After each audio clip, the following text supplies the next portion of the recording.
One of the things that Allah Azza wa Jal teaches us in Quran, for example, is بِئْسَ الْإِسْمُ الْفُسُوقُ بَعْدَ الْإِيمَانِ.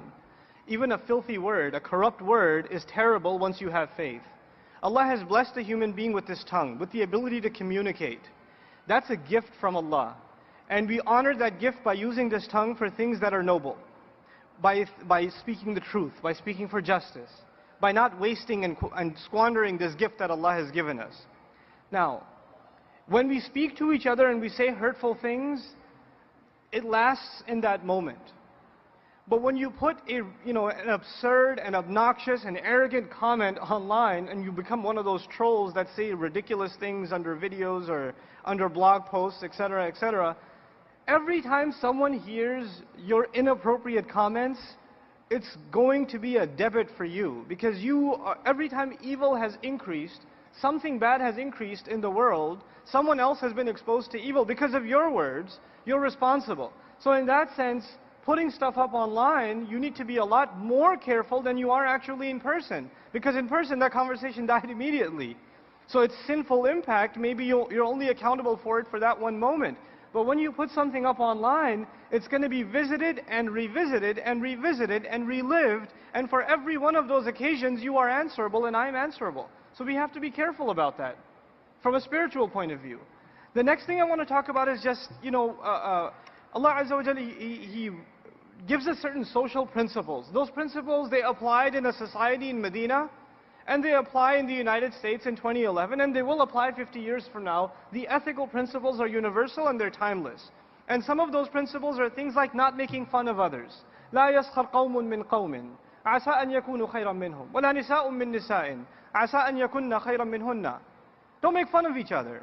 Maybe they're better than you. Don't let women make fun of other women. Maybe they're better than them. Don't call each other names. لا تلمزوا أنفسكم ولا تنابزوا بالألقاب. Don't accuse people of other things. Don't call each other all kinds of names. Now, if you put that as your constitution, your ethical code, your charter, this is how I'm going to behave online, it would probably cut down 95% of your interaction. Not making fun of people. What else do you do on Facebook? Not accusing someone of something, not commenting on somebody's photo and say, what were you wearing? God. Etc. That's all we do is poke fun at each other.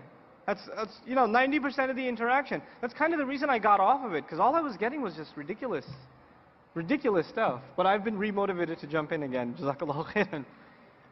Then there's, of course, etiquette in discourse.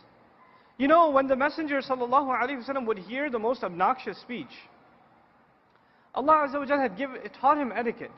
Respond, but respond in a cool, calm, collected, logical and patient fashion. What do? Some video gets posted, somebody who's paid or whatever says, you Muslims are all terrorists, and some other troll gets on, oh yeah, we are terrorists, we're going to kill you. And the other guy says, of course, that's what I mean, you're terrorists, And we just go back and forth and we have no restrictions on how we communicate. Our deen has taught us principles of communication. We have to observe them, whether virtually or physically, when we interact with each other. It's no different. So we have to, if we just keep these few things in mind, just these few things, then I think we can have a lot healthier discourse. Actually, one of the interesting things, some of the Muslim blogs that are out there are very few of them, but the few that are out there, most people, they don't even go to read the article. You know what they go for? Oh my God, that's the subject? I want to read the comments. And there'll be like 30 pages of comments and back and forth and insults, and you go, oh snap, what's he going to say now? And you go back and forth like that. So this sort of thing, I think we need to mature out of. We need to move past. And we need to utilize this tool for the powerful thing that it is. Arab Spring, people, I mean, it's incredible. It's incredible that can happen. And what the potentials are for what we can do, the kinds of campaigns we can launch, Muslims can launch, for very particular kinds of conversations online, the potential is just enormous. It really is. But it requires all of us to really get our act together. I really commend the successful bloggers out there. I commend the successful YouTubers out there, people like Baba Ali. I respect that a lot, because we do need that kind of creativity.